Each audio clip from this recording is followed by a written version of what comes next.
دو بہت امپورٹنٹ چیزیں ہو گئی ہیں. ایک یہ کہ امریکی کانگریس نے فوج کے لیے ریکارڈ $1150 ارب کے دفاعی بجٹ کی منظوری دے دی ہے.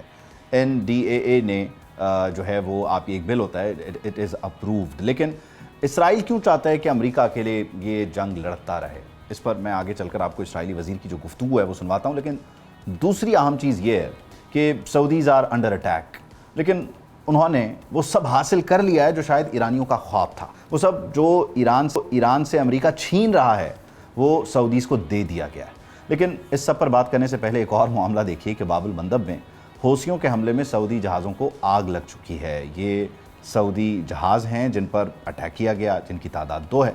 لیکن انٹرسٹنگلی 2 اور جہاز ہیں، چائنیز ٹینکرز، اس وقت باب المندب کی طرف بڑھ رہے ہیں. ان ٹینکرز پر 40 ملین بیرل سعودی تیل لدا ہوا ہے. ٹینکرز چائنیز ہیں اور آئل جو ہے وہ کنگڈم آف سعودی عربیہ سے ہے. اب نظریں ان پر ہیں کہ کیا یہ چائنیز ٹینکر باب المندب سے نکل سکیں گے یا نہیں نکل سکیں گے. یہاں کانفلکٹ ہے. کیا سعودی جو ہیں وہ اپنے اس تیل کو پار کروا سکیں گے، حوثی اس پر حملہ نہیں کریں گے؟ اچھا، اس سب کے بیچ ایران جو ہے وہ اپنی اٹیک اسٹریٹجی بھی بدل چکا ہے، گہرے زخم دے رہا ہے امریکیوں کو. خطے میں امریکی ریڈار نیٹ ورک پر منظم حملے کیے گئے ہیں. 3 دن کے دوران مختلف قسم کے کم از کم 10 ریڈارز کو ٹارگٹ کیا گیا، نشانہ بنایا گیا، جن میں ارلی وارننگ سسٹم ہے اور کویت میں لانگ رینج ریڈار بھی اس میں شامل ہے، جو ایک بہت بڑا نقصان ہے، بڑی ناکامی ہے.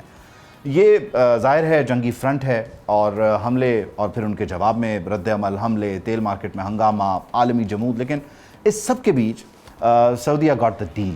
واشنگٹن پوسٹ کے مطابق امریکی صدر ڈونلڈ ٹرمپ نے سعودی عرب کے ساتھ 30 سالہ تاریخی اور اربوں ڈالر مالیت کے سول نیوکلیئر معاہدے کی منظوری دے دی ہے. اس میں سب سے اہم بات یہ ہے کہ امریکی کمپنیاں سعودی سرزمین پر یورینیم موجودگی کے پلانٹ بھی قائم کر سکیں گی. یہ ڈیل ایک ایسے وقت میں ہوئی ہے جب امریکہ ایران کو یورینیم موجودگی کے ساتھ ساتھ سول نیوکلیئر پروگرام کو لے کر بھی اجازت نہیں دے رہا، اس پر بھی بہت بات کرتا ہے. لیکن سعودی اور امریکہ کے ساتھ اس ڈیل کا ہو جانا، اس ڈیل کا ایگزیکیوٹ ہو جانا، اناؤنس ہو جانا، فارملی ایگریڈ اپون ہو جانا، ایران کو ڈیفینیٹلی ایک بہت بڑا میسج ہے. مشرق وسطیٰ میں کشیدگی کی وجہ سے عالمی منڈی میں خام تیل کی قیمت جو ہے وہ اس وقت $96 فی بیرل تک جا چکی ہے. لیکن امریکی صدر کہتے ہیں، ان کے مطابق ایک نئے سروے میں امریکی عوام، امریکنز جنگ کے خلاف نہیں ہیں، وہ صرف سستا تیل چاہتے ہیں، مہنگا تیل وہ نہیں خریدنا چاہتے. اچھا، یہ جو مہنگا تیل ہے، پیٹرول ہے، یہ اکیلا کنسرن نہیں ہے امریکیوں کا، کیونکہ اس وقت امریکہ کو صرف اس ایک فرنٹ پر مہنگائی کا یا نقصان کا سامنا نہیں ہے، بلکہ جنگ پر امریکہ کے $37 ارب خرچ ہو چکے ہیں. امریکی وزیر دفاع کو ایوان نمائندگان میں سماعت کے دوران جنگ کے لیے مزید $87 ارب کے تقاضے پر تلخ جملوں کا سامنا کرنا پڑا، احتجاج بھی ہوا. لیکن دفاعی اخراجات پر شدید سیاسی اختلافات کے باوجود امریکی کانگریس نے فوج کے لیے یہ جو بجٹ ہے $1150 ارب کا، اس کی منظوری دے دی ہے. امریکہ اس جنگ میں اکیلا ہے اور یہ جنگ اسے مہنگی پڑ رہی ہے اور ایران بہت نقصان پہنچا رہا ہے. ایران نے خطے میں ریڈار نیٹ ورک پر حملے کیے ہیں. 3 دن کے دوران مختلف قسم کے کم از کم 10 ریڈارز نشانہ بنے ہیں. ارلی وارننگ سسٹم ہے، علی سالم ایئر بیس کویت کی جو ہے وہاں ایک ٹیکٹیکل ریڈار کمپلیکس، اور احمد جابر ایئر بیس پر جو لانگ رینج ریڈار تھا وہ بھی نشانہ بنا ہے. یہ ظاہر ہے امریکہ کے لیے ایک بہت بڑا جھٹکا ہے. اب نہ نیٹو ساتھ ہے، نہ گلف ممالک نے کوئی ساتھ دیا ہے، بلکہ اس سب میں امریکہ اکیلا ہے. ویسے اسرائیل کے ساتھ مل کر ایران پر یہ حملہ کیا تھا. اب نقصان اکیلے امریکہ کا ہو رہا ہے اور اسے یہ جنگ تنہا لڑنا پڑ رہی ہے، جس پر اسرائیلی وزیر خزانہ یہ کہتے ہیں کہ یہ اسرائیل کے لیے بہترین صورتحال ہے کہ امریکہ اکیلے ہی لڑے. اور امریکہ اسرائیلی خواہش کے عین مطابق یہ حملے، یہ لڑائی جاری رکھے ہوئے ہے. مسلسل 12ویں رات جو ہے اس میں بھی ایران پر بمباری کی گئی ہے. حملے کے نتیجے میں کم از کم 2 افراد ہلاک بتائے جا رہے ہیں، 11 زخمی ہیں. IRGC نے کویت میں امریکی عسکری اہداف کو نشانہ بنایا ہے اور اس کی ذمہ داری قبول کرتے ہوئے اس نے کویتی عوام سے کہا ہے کہ یہ کارروائیاں کویت کے خلاف ہم نہیں کر رہے، واشنگٹن کی جارحیت کے خلاف ہم یہ کر رہے ہیں. اور پاسداران انقلاب کہتا ہے کہ ایران نہیں بلکہ امریکہ عرب ممالک کی خود مختاری کی خلاف ورزی کر رہا ہے. ہم تو آپ کے ساتھ برادرانہ دوستانہ تعلقات چاہتے ہیں. اس سب کو ڈیٹیل میں ڈسکس کریں گے. احتشام الحق صاحب ہمارے ساتھ موجود ہیں. حامد خان مشرقی صاحب نے ہمیں جوائن کیا. آپ دونوں حضرات کا بہت شکریہ. اس سب کے بیچ مشرقی صاحب، ظاہر ہے جنگ ہو رہی ہے اور ہم یہ بات بار بار کرتے ہیں کہ ظاہر ہے جنگ کا ایک کو نقصان ہوتا ہے، ایک فریق جو ہے اس کا فائدہ اٹھاتا ہے، لیکن کاروبار کرنے کے لیے سارے راضی ہیں، آمادہ ہیں. آپ نے سوچا تھا آؤٹ آف دا بلو اسی وقت میں، اسی ٹائمنگ پہ سعودیز جو ہیں وہ امریکہ کے ساتھ اپنی ڈیل کریک کر لیں گے اور وہ سب کچھ جو ایران کی خواہش رہی وہ سعودیہ کی جھولی میں ڈال دیا جائے گا؟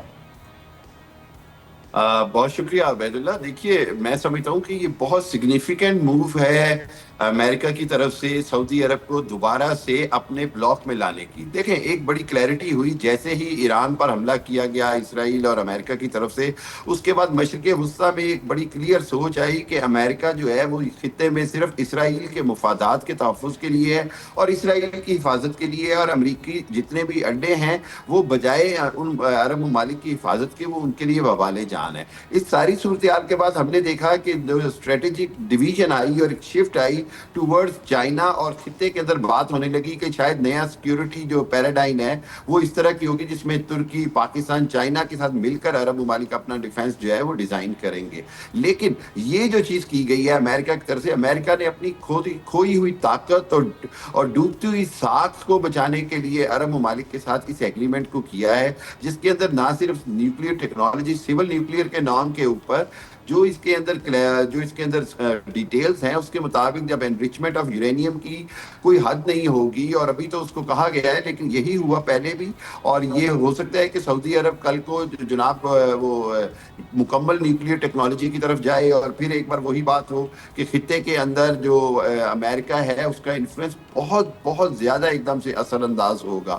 میں یہ سمجھتا ہوں کہ اس صورتحال کے اندر ایک بار پھر امریکہ وہ کنفیوژن پیدا کرنے میں کامیاب ہو رہا ہے جو کہ عرب اور ایران کے درمیان ہے، عرب ممالک اور ایران کے درمیان. دوسری جانب اگر آپ خطے میں دیکھیں تو ہم بار بار بات کرتے تھے کہ پورا خطہ چاہے وہ سیز فائر پاکستان کی محنتوں سے اچیو ہوا تھا اپریل میں، اور وہ ایم او یو کی شکل میں ایک لگن نظر آیا ختمی نتیجے کی طرف جاتا ہوا، لیکن ہم سب یہ بات کرتے تھے کہ یہ ایک آتش فشاں ہے، یہ ایک چنگاری دکھانے سے دوبارہ بھڑک اٹھے گا، اور وہی ہوا ہے. Over the period of time یہ ڈیفینیٹلی یہ ہوا ہے. لیکن اس میں کل احتشام صاحب آپ کہہ رہے تھے کہ جی وہ ایرانیوں نے کہا ہے کہ ہم ڈیل کرنا چاہتے ہیں، میسیجنگ ہوئی، لیکن امریکہ نے کہا کہ نہیں جی ہم نے تو 12ویں رات کی بڑی تیاری کی ہوئی ہے. 12ویں رات کی وہ تیاری ظاہر ہے انہوں نے کس طرح کی اور کس طرح ایگزیکیوٹ کی اس پہ بات ہو سکتی ہے، لیکن روبیو کہتے ہیں کہ ایران جو ہے وہ اس وقت تیار نہیں ہے، سیریس نہیں ہے اباؤٹ میکنگ اے ڈیل.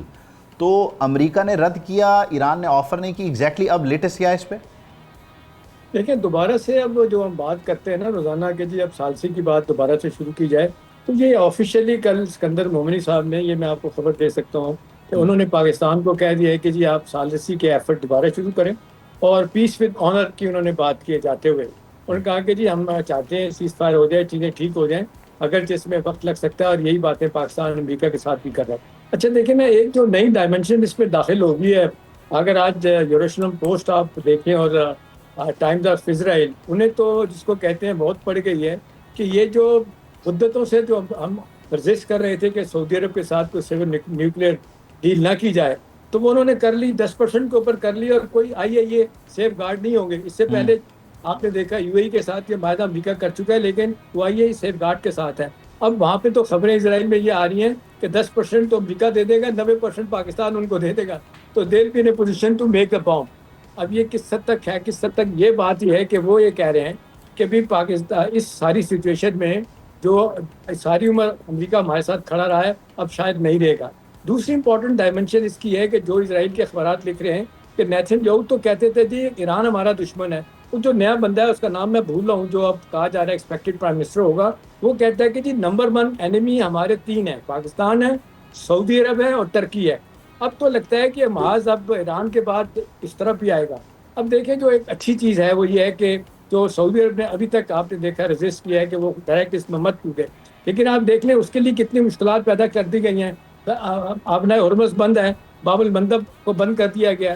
انہوں نے کل سے کوشش کر رہے ہیں سعودی عرب کے 3.5 ملین بیرل تیل جو ہے نا وہ نہر سویز کے لیے لے جائیں، لیکن نہر سویز والا راستہ اتنا لمبا ہے، اتنا اس پہ مہنگا ہے کہ وہ شاید اس کے لیے تیار ہے. یہ بھی ہے کہ ایک تو آپ نے جو اسرائیل والی فیکٹر کی بات کی نا کہ اس میں نیا پاکستان والا ان کو بڑا کھٹک رہا ہے معاملہ، ان کے ایک اور وزیر کا بیان بھی ہے آن ریکارڈ کہ انڈیا پاکستان کی جو ٹینشنز ہیں انہیں ہم بڑا کلوزلی دیکھ رہے ہوتے ہیں، اور اس خطے میں ہوتے ہوئے جو معاملات ہیں وہ ہمارے لیے بڑے معنی رکھتے ہیں، انڈیا کی جو انوالومنٹ ہے. لیکن سعودیز شاید اس لیے اس وقت ریئیکٹ نہیں کرے. مشرقی صاحب میری ناقص رائے میں یا میرا تھیسس کتھارسس یہ کہتا ہے کہ ان کی ڈپینڈنسی ہے، انہوں نے پہلے امریکہ کے ساتھ معاملات کو رکھا، وہاں ان کو نقصان ہوا، ایران ان پر حملے کرتا رہا ڈائریکٹلی انڈائریکٹلی.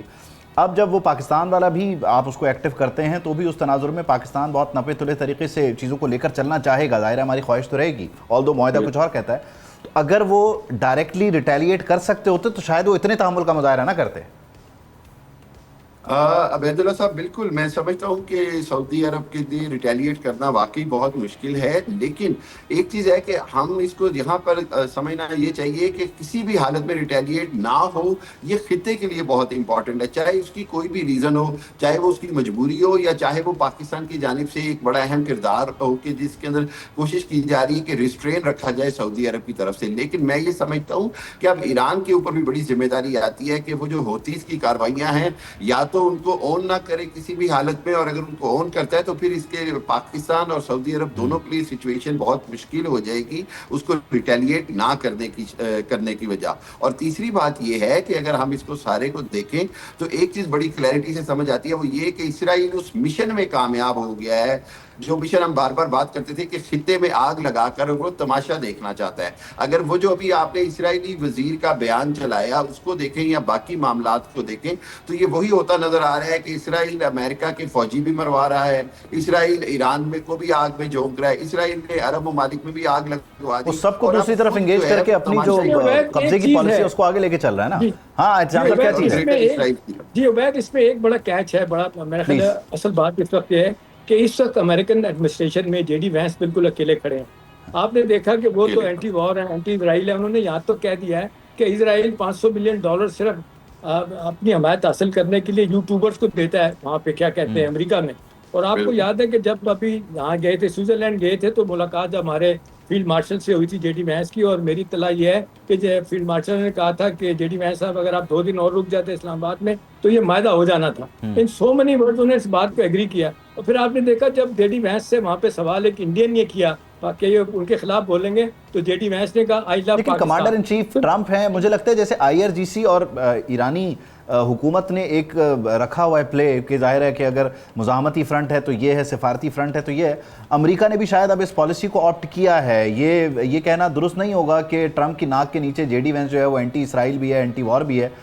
یہ آپٹکس کی حد تک ٹھیک ہے لیکن یہ اسٹریٹجی کا حصہ ہو سکتا ہے. اب تو دیکھیں میجورٹی ریپبلکن کی تیار کر رہی ہے کہ نیکسٹ پریزیڈنٹ کے لیے جے ڈی وینس ہی کینڈیڈیٹ ہوں گے. ہاں وہ تو ڈیفینیٹلی، وہ تو اس جنگ سے پہلے سے تھا کہ جے ڈی وینس آئیں گے، اور وہ اسی سینٹیمنٹ کو، کیونکہ دیکھیں دونوں سینٹیمنٹس کو انگیج کریں گے تب وہ اس کو ووٹ میں کنورٹ کر سکیں گے. اگر وہ اپنی سائڈ پک اینڈ چوز کریں گے، کیونکہ ٹرمپ کو تو لیگیسی کا مسئلہ نہیں ہے نا مشرقی صاحب، انہوں نے تو بنیادی طور پہ اب آل آؤٹ ہے ان کے لیے، بینس کے لیے بہت کچھ ہے اور اس کے لیے انہوں نے فائٹ کرنا ہے، اس لیے وہ دونوں سینٹیمنٹس کو لے کے چل رہے ہیں. جی عبید اللہ بالکل ایسے ہی. اور دیکھیے اگر یہ نومبر کے الیکشن بری طرح ہار جاتے ہیں ریپبلکنز تو نہ صرف ریپبلکنز کا مواخذہ ہوگا بلکہ بہت ساری تحقیقات ہوں گی، بہت سارے لوگ اس جنگ کے ذمہ دار ٹھہرائے جائیں گے، بہت سارے لوگ جیل میں جا سکتے ہیں، اور جے ڈی وینس کا جو اگلی ٹرم میں پریزیڈنٹ بننے کا جو خواب ہے یا جو ان کا پلان ہے وہ بالکل ختم ہو جائے گا. ایک چیز تو یہ بڑی کلیئر ہے. دوسری بات یہ کہ بالکل دونوں طرف سے گڈ کاپ اور بیڈ کاپ کھیلا جا رہا ہے، ایز اے اسٹریٹجی کھیلا جا رہا ہے. لیکن اس گڈ کاپ اور بیڈ کاپ کے اندر جو سب سے بڑا نقصان ہو رہا ہے وہ ہے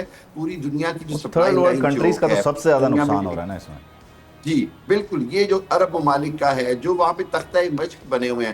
سو میرا خیال یہ ہے کہ ان ممالک کو، امریکہ کو بھی جلد از جلد فیصلہ کرنا ہوگا سیز فائر اور امن کی طرف آنے کے لیے، اور حقیقی معنوں میں، سوری ٹو کٹ یو، حقیقی معنوں میں فیصلہ کرنا ہوگا. اجازت میں دے دیتا لیکن ایک ہی جملہ ہوگا، بہت کم ٹائم ہے، ایک جملہ گن کے. ایک ہی جملہ ہے کہ مومنی صاحب کو جو یہاں سے اسکندر مومنی صاحب گئے ہیں انہیں یہی بتایا گیا ہے کہ دیکھیں یہ GCC ممالک آپ کے دشمن نہیں ہیں، آپ کا دشمن اسرائیل ہے، تو آپ ان کے ساتھ مت لڑیں، ان کے ساتھ تعلقات بہتر کرنے کی کوشش کریں. ٹھیک ہے. انہوں نے کیا کہا؟ انہوں نے خاموشی اختیار کی. ان سو مینی ورڈز وہ ایکسیپٹ کرتے ہیں کہ یہ غلط ہو رہا ہے لیکن وہ کہتے ہیں ہم مجبور ہیں. اصل جملہ ہے. چلیں جی سبسکرائب کریں اور بیل دبائیں تاکہ کوئی خبر رہ نہ جائے.